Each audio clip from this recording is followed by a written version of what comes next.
যেই কথা বলতেছিলাম মুসলমান দিলের কান লাগায় শোনো, বাইজিদ বুস্তামির কথা কে না জানে, কে না জানে। ও গাজীপুরের যুবক বন্ধুরা দিলের কান লাগায় শোনো, বাইজিদ বুস্তামি একদিন মার সামনে দাঁড়ায় গেছে। মা ডাক দিয়া কয়, বাইজিদ রে, ছোট্ট বাইজিদ মাত্র 4 বছর বয়স, মার সামনে দাঁড়ায় গেছে।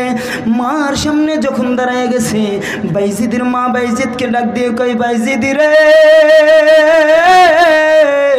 আমি মার মনে একটা স্বপ্ন বুনি। ও বাইজিদ, আমি মা একটা স্বপ্ন বুনেছি। বাইজিদ কয়, মা কি স্বপ্ন?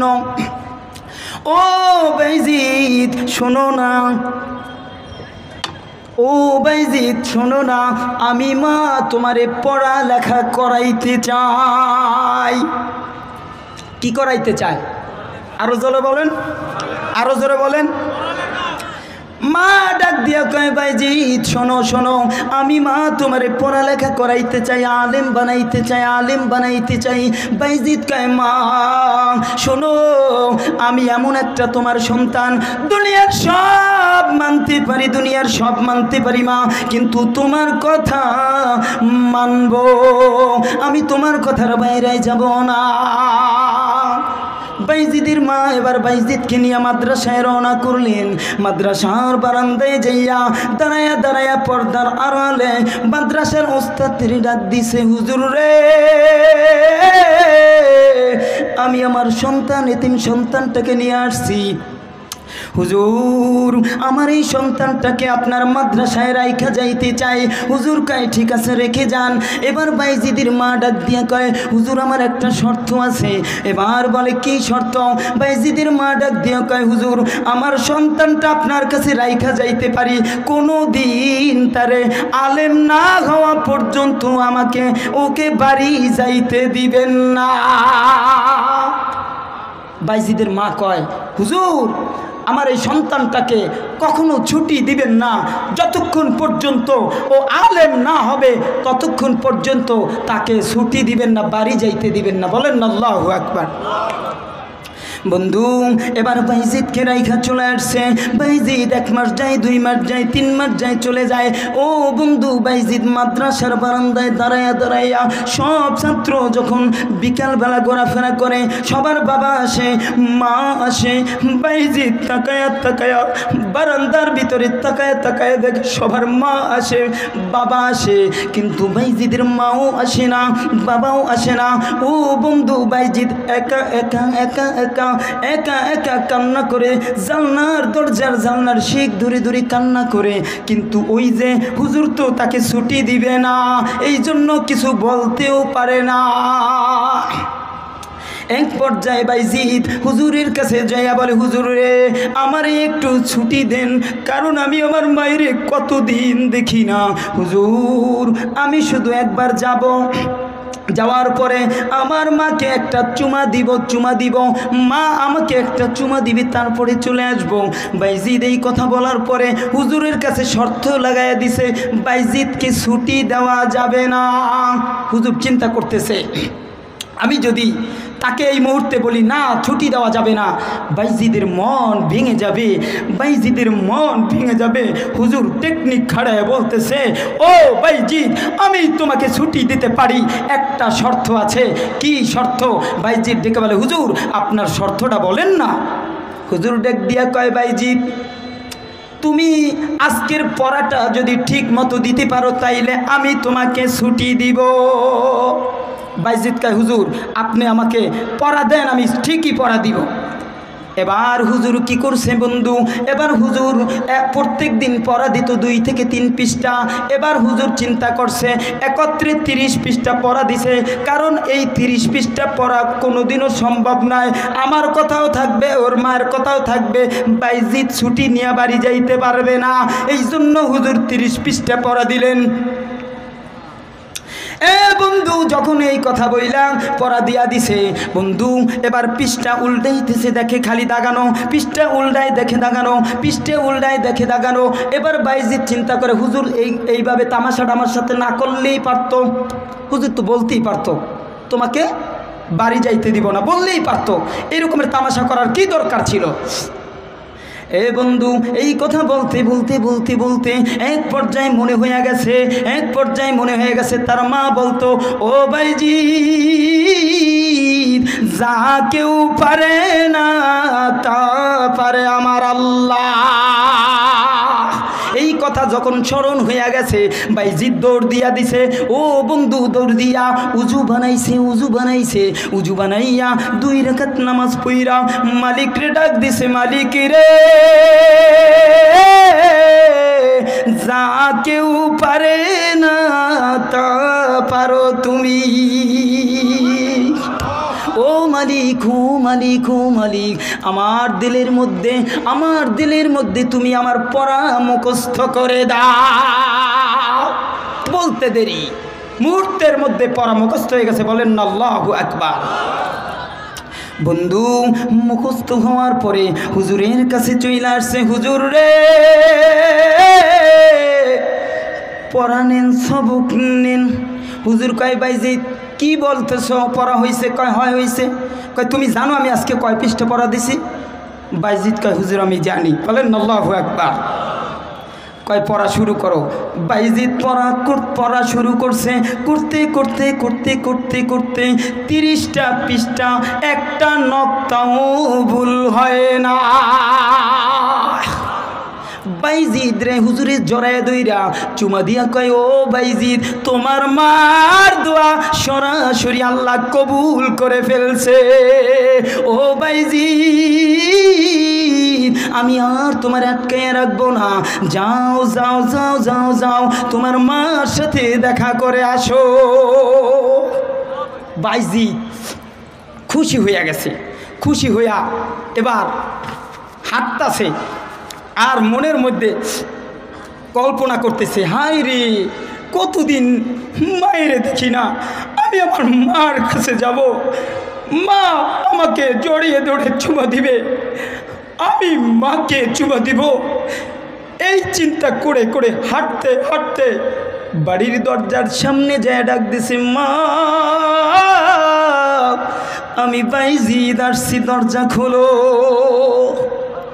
ভিতর দিয়া আওয়াজ আসে না।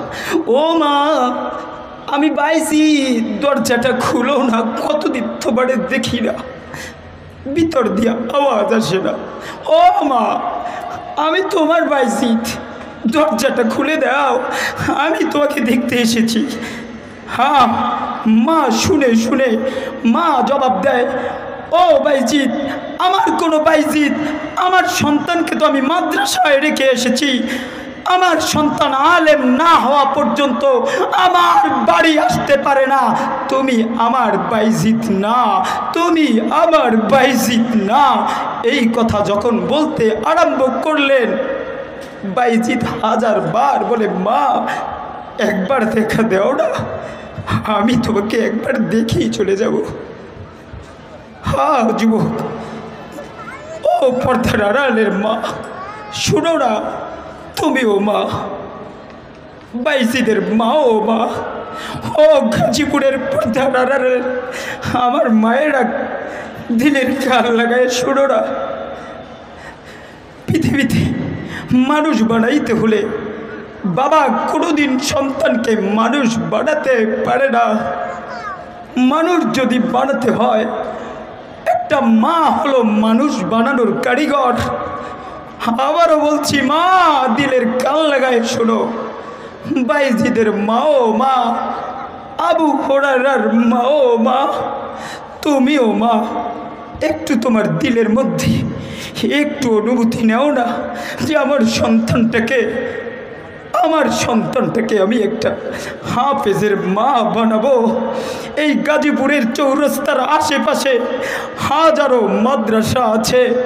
আজকের এই মাদ্রাসার মাহফিল, আজকের এই মাদ্রাসার হালিমাতুস সাদিয়া, যেই মাদ্রাসার মাহফিল হচ্ছে, যেখানে কোরআনের পাখি তৈরি করে, হ্যাঁ মা, তোমার মেয়েটাকে এই মাদ্রাসায় ভর্তি করে দাও না।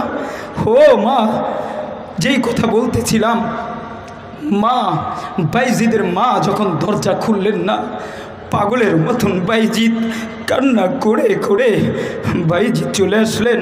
বাইজিৎ এসে মাদ্রাসার ওস্তাদের কাছে দাঁড়ায় গেলেন। চোখ থেকে ঝরঝর ঝরঝর করে পানি পড়তেছেন। ওস্তাদ কয়, বাইজিৎ তুমি কাঁদো কেন? কথা বলে না। হ্যাঁ বাইজিৎ, কির জন্য কাঁদো? তোমার মা কি তোমাকে বকেছেন? বলে না। তাইলে কেন কাঁদো? বলে, হুজুর আমি আপনার কাছে একটা আবদার রাখতে চাই। আমি ছোট্ট মানুষ, আমি 1000 বার আপনার কাছে আসবো, আবার ছুটি দেন। আমি 1000 বার আসবো, আবার ছুটি দেন। হুজুর আমারে কোনোদিন ছুটি দিয়েন না। আমি এমন এক মায়ের সন্তান, আমার মা বলেছে আলেম না হওয়া পর্যন্ত আমার মা বাড়িতে যেতে দিবে না। আলেম না হওয়া পর্যন্ত আমার মা দরজা খুলবে না। হ্যাঁ হুজুর, আমারে আর কোনোদিন ছুটি দিয়েন না। হ্যাঁ বন্ধু, 16টা বছর পর্যন্ত সেই মাদ্রাসায় পড়াশোনা করে করে পার করলেন বাইজিৎ। এমন এক পর্যায়ে বাইজিদের ওস্তাদরে আল্লাহর নবী স্বপ্নে এসে ডেকে বলতেছে, ও বাইজিদের ওস্তাদ, আর কত বাইজিদকে আটকে রাখবা? আমি মুহাম্মাদুর রাসূলুল্লাহ, আমি মুহাম্মাদুর রাসূলুল্লাহ তোমাকে বলে দিলাম বাইজিদ আল্লাহর ওলি হয়ে গেছে, বাইজিদ আল্লাহর ওলি হয়ে গেছে। বাইজিদকে ছুটি দিয়ে দাও, বাইজিদকে পাগড়ি পরিয়ে দাও। আমি মুহাম্মাদুর রাসূলুল্লাহ তোমাকে বলে দিলাম। বলেন না আল্লাহু আকবার। স্বপ্ন ভেঙে বাইজিদের ওস্তাদ চলে গেলেন। বাইজিদের রুমের ভিতরে যায়া বাইজিদকে ওস্তাদ জাগাবেন। এক পর্যায়ে যেয়ে দেখেন বাইজিদ সেজদার মধ্যে লুটে আছে। বলেন না আল্লাহু আকবার। জড়ায় ধরছেন ওস্তাদ, বাইজিদকে জড়ায় ধরে বের, ও বাইজিদ তুমি জামানার শ্রেষ্ঠ বড় আলেম হয়ে গেছো। মুহাম্মদ আরবি আমাকে বলে দিচ্ছেন যাও যাও তোমার মায়ের সাথে দেখা করতে যাও। বাইজিদ খুশিতে পাগল হয়ে দৌড় শুরু করে দিলেন। দরজার সামনে যায় বলে, মা আমি তোমার বাইজিদ এসেছি। মা দরজা খুলো। একটা ডাক দিয়েছেন। মা বলতেছেন, বাইজিদ একটু সবুর করো। যেই মহান রব, যেই মালিক আমার কথা পূরণ করেছেন, সেই রবের একটু প্রশংসা করি, সেই রবের শুকরিয়া আদায় করি। তুমি বাইজিদ একটু ধৈর্য ধরো। মা নামাজ পড়ে শুকরিয়া আদায় করে দরজা খুলে বাইজিদকে কোলে নিয়ে চুমা খেলেন। মাও চুমা খায়, বাইজিদ মায়েকে চুমা দেয়। হা হা, ও মা তোমার সন্তানটাকে যদি আলেম বানাইতে চাও, ও মা তোমার সন্তানটাকে যদি হাফেজ বানাইতে চাও, মনে রাখবা মা, একটা সন্তান হাফেজ বানাইবা, কিয়ামতের ময়দানে যদি তুমি আসামির কাঠ ঘোড়ায় দাঁড়িয়ে যাও, তোমার ফয়সালা জাহান্নাম হয়ে যায়। মনে রাখবা, মনে রাখবা, মনে রাখবা মা, একটা সন্তান হাফেজ হওয়ার কারণে ওই সন্তান তোমাকে জান্নাত পর্যন্ত পৌঁছে দিবে, পৌঁছে দিবে। ঠিক না ঠিক? আওয়াজ দিয়া বলো। কেউ দুনিয়ায় থাকবো? জোরে বলেন। এ বন্ধু, বাবা মারা গেছে, বাবার লাশ বারান্দায় রাখছে। সন্তান বাবার লাশের সামনে যায় না, কয় কে যাও না, ভয় লাগে। মেয়ে বাবার লাশের সামনে যায় না, কয়ে কে যাও না, ভয় লাগে। স্ত্রী লাশের সামনে যায় না, কয়ে কে যাও না, ভয় লাগে। ও যুবক, ও গাজীপুর চৌরাস্তার মুসলমান বন্ধুরা, তুমি ভয় বুঝলা, তুমি ভয় বুঝলা, তুমি ভয় বুঝলা, কিন্তু মালিক তোমার কির জন্য বানাইছে? মালিকের ভয় তোমার অন্তরে নাই। তুমি সব বুঝো, তুমি টাকা বুঝো, তুমি বাড়ি করা বুঝো, তুমি অর্থ বুঝো, তুমি সম্মান বুঝো, তুমি তোমার বিবেকের সব বুঝো, কিন্তু মালিক যে তোমাকে বানাইলেন, কেন বানাইলেন, এইটা আজ মুসলমান ভুলে গেছি। ঠিক না বে ঠিক? আওয়াজ দিয়া বলে। হা যুবক রে, দিলের কান লাগায় শোনো যুবক, শোন। দুনিয়ার মানুষ আজ টাকার পিছনে ঘুরে, সম্মানের পিছনে ঘুরে, কিন্তু মালিক থেকে আজ মুসলমান দূরে সরে গেছে। ঠিক না বেঠি? আজ সমাজের দিকে তাকান, সমাজের দিকে তাকান না। ওই দিন দেখলাম, এই যে মাত্র কয়েকদিন আগে 3 তারিখের ঘটনা সম্ভবত, বা 2 তারিখের ঘটনা ফেসবুকে দেখলাম। হ্যাঁ যুবক, আজকের যেই মা তোমাকে গর্ভধারণ করেছে, যেই মা 10টা মাস তোমাকে পেটে ধারণ করে করে, যেই মা তিল তিল করে বড় বানাইলেন, সেই মা থেকে যুবক দূরে সরে যায়। আজ জমানার দিকে তাকিয়ে দেখলে মনে হয় ফিরাউনের রাজত্বর হার মানতেছে। ঠিক না বেটি? কেমনে বুঝাইলে বুঝবেন আপনারা? আমি ওই দিন দেখলাম কুমিল্লার এক মা ঢাকার ভিতরে চলে আসছেন। ঢাকা এসে মা তার নিজের কিডনি বিক্রি করতে আসছেন। ওই কুমিল্লার মা বলতেছিলেন, আমি আমার সন্তানটাকে অনেক আদর করে করে মানুষ বানাইলাম, ওর বাবা ছিল না। আমি মা মানুষের দর্জির কাপড়, ছিঁড়া কাপড়গুলো তুলে তুলে এনে আমি রিবা বানাই। এই রিবা বাজারে বিক্রি করে করে আমি আমার সন্তানকে বড় বানাইলাম। এই সন্তান, আমার মা সন্তানকে যখন বড় করে করে এক পর্যায়ে যখন সন্তানটা বড় হয়ে গেল, আমি এই সন্তানকে নিয়ে খুব আরামে চলতেছিলাম। আমার মনের ভিতরে একটাই চিন্তা ছিল, হায় আমার সন্তান যখন বড় হয়ে গেছে, আমার সন্তান একটা চাকরি করবে, আমার মনের সব দুঃখ কষ্ট মুছে যাবে। হ্যাঁ, এক পর্যায়ে আমার সন্তান বলল, মা আমাকে তুমি একটা অটো গাড়ি কিনে দাও না। মা টাকা নাই, কি করবে? এনজিও থেকে 1.5 লাখ টাকা সেখানে ঋণ করে কিস্তিতে টাকা তুলে সন্তানটাকে একটা অটো গাড়ি কিনে দিল। এই সন্তান সেই অটো গাড়ি পাওয়ার পরে সেই অটো গাড়ি চালাইতে চালাইতে 2 মাস যাওয়ার পরেই সে একটা বিয়া করে ফেলছে। বিয়া করে এরপরে কিছুদিন না যাইতেই সন্তানটা মাকে ফেলে রেখে আরে চলে যায়। মা পাগলের মতন হয়ে যায়।